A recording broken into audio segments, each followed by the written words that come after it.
online with LCKids this week. We want to encourage you guys also, as you're able, to come join one of our live services here at LifeChurch at 9 a.m. and 10:30 because we've got some awesome kids programming we know your children would enjoy. We also want to encourage you guys, as you're at home, to continue your child's discipleship through our family resources page on our website and also through downloading the Parent Q app, which has got tons of great activities that go along with our Bible lesson each week. So with that, we hope you guys enjoyed this week's Bible story.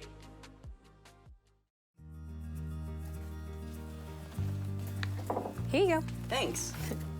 Welcome to Story Lab. This week, we're talking about humility while we take a look at the most terrible and most amazing event in history.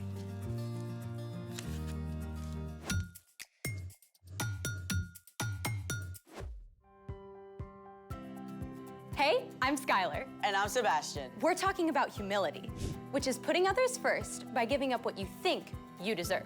And we're also celebrating the most amazing example of humility ever. Easter! How are you celebrating? I practice my crafty skills.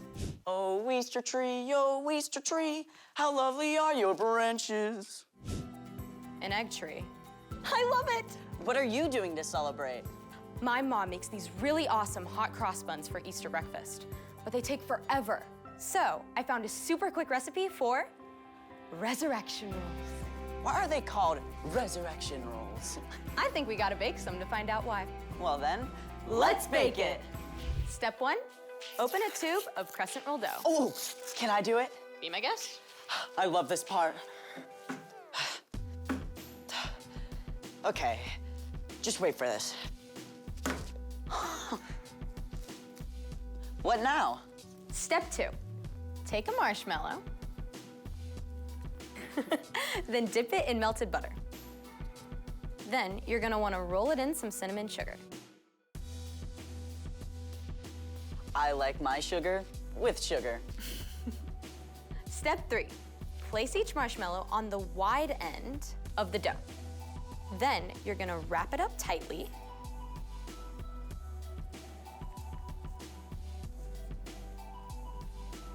Then tuck in the ends.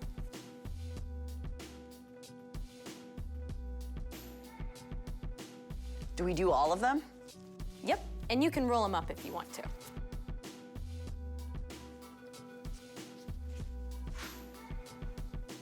That's it? Well, they have to bake for about 11 minutes.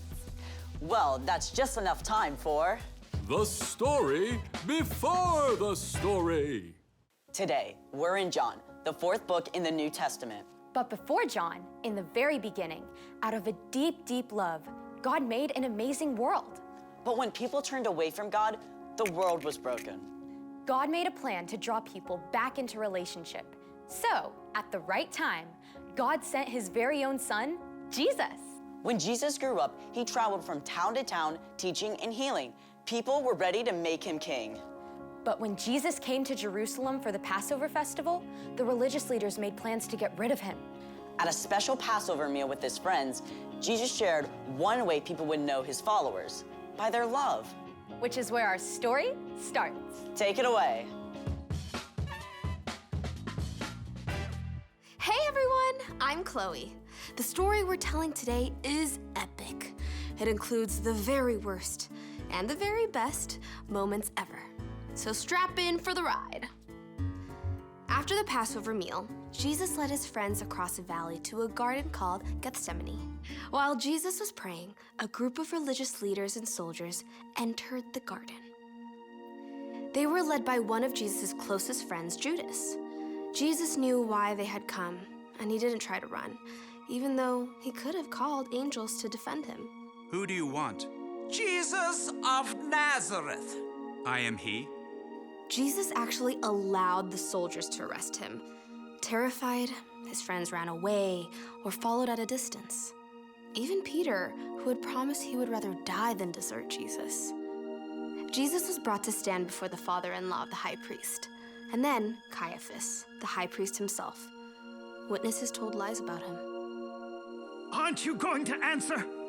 Tell us if you are the Messiah, the Son of God. You have said so.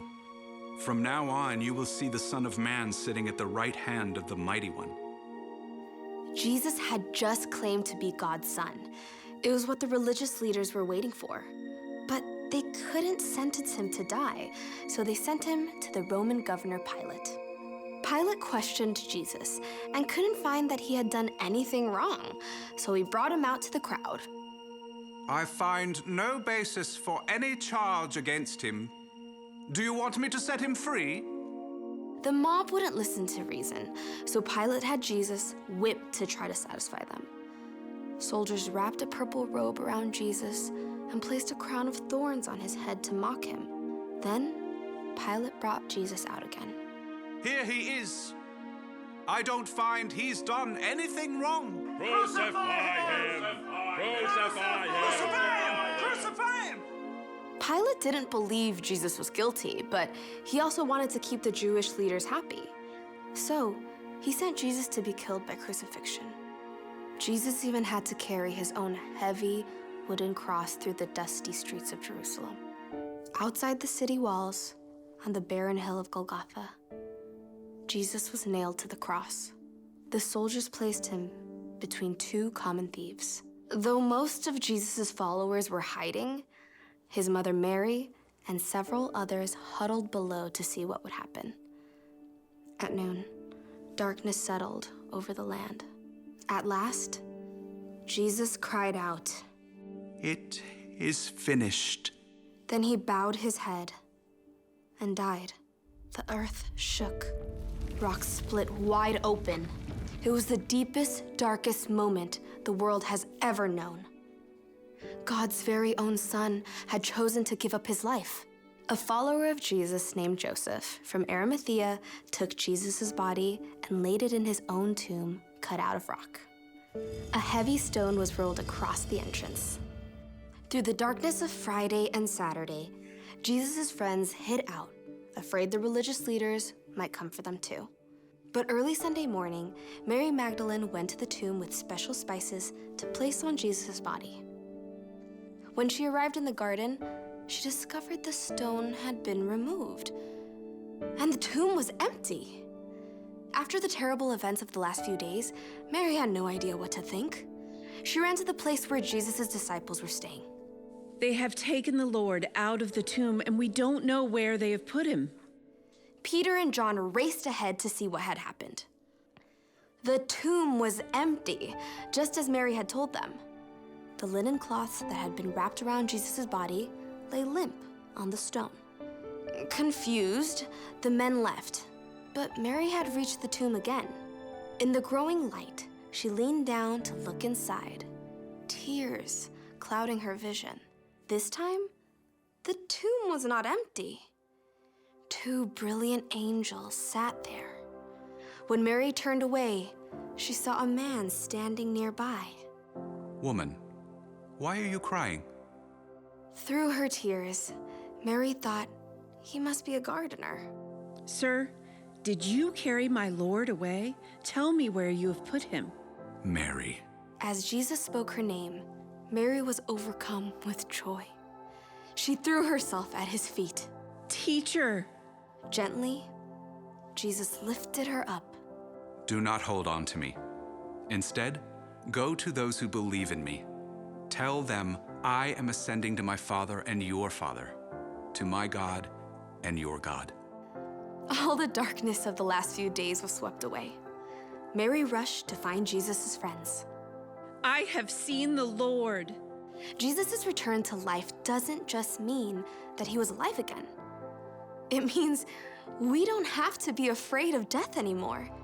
It means that everything wrong will one day be made right again. It means that anyone who believes in and follows Jesus can have life forever with God. The end. Now that is a story. With an incredible ending. So, what's our part in the story? It's so important to really look at what Jesus did. He's God's son, and yet he chose to become a human and walk here on earth with us. He experienced everything we do, joy and sorrow and pain and temptation, yet he never did anything wrong. And then he chose to give up his life. For us. When we believe in Jesus and that God raised him back to life, when we follow him, God takes Jesus' perfect life in place of all the wrong things we've done. God promises that death won't be the end for us. Because of Jesus, we can live forever with him. I feel like celebrating now. Me too. Me three, for sure. See you next time. So here's the thing. Celebrate, because Jesus is alive. Bon appetit.